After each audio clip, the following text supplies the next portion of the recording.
Sini paro miwinjogi koa kuom jopiny gin pach jopiny, ok gin pach Ramogi TV. Ka koro winjo ka ng'ato bam matin ting'e ni en pache owuon. Kuom ranyisi awinjo ka jatelo moro mar bunge la wananchi owacho kanyo ni jogo man gi low mang'eny ibiro juogi eka makama to makama dhi. Adieri makende Nyambaga no penje kosesomo finance bill no to nowacho nosesomo. Gima timore kanyo ni finance bill onge gi wach mar juok mar low. Koro mano en pach jopiny, ok en pach Ramogi TV. Ka koro wadhi nyime en ni jo Kenya rito winjo kako keto omenda ne sectors mopogore opogore budget ma iko omenda 2026 2027.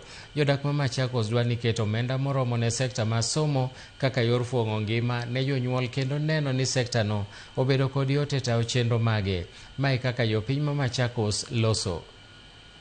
Tunaomba kwa heshima serikali ipeane pesa zile zinatosha kwa mashule. Principals wako na stress. Unapeana hateable budget kwa mwanafunzi mmoja. Unapata zile pesa ziko pale na zile infrastructure zinataka shule ifanye haiwezi kafanya.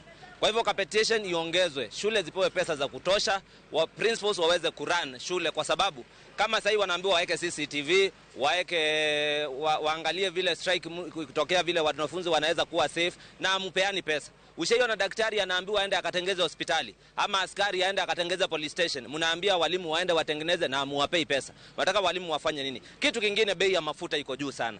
Na mafuta ikipanda gharama na kila kitu kinapanda.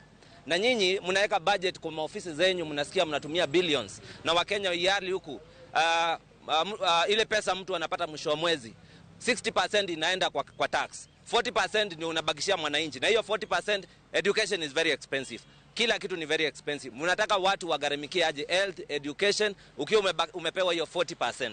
Kwa hivyo tunaomba serikali iweze kuangalia mwananchi wa kawaida, watu wetu waache kuumia wa Kenya kwa sababu watu wanalia wakiwa wamenyamaza.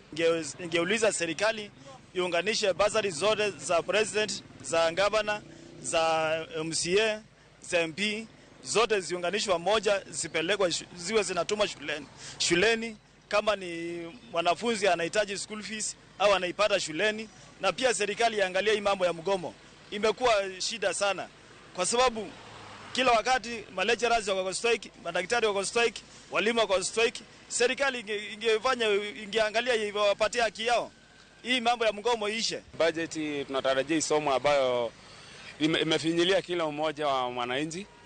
Tunaomba serikali kama itaweza kuzingatia tu wapunguze maisha angalau iteremke kidogo ndio tuweze kuwa wale wako mashinani, wale ambao hawezi wajisaidia pale, uchumi imekuwa kawaida.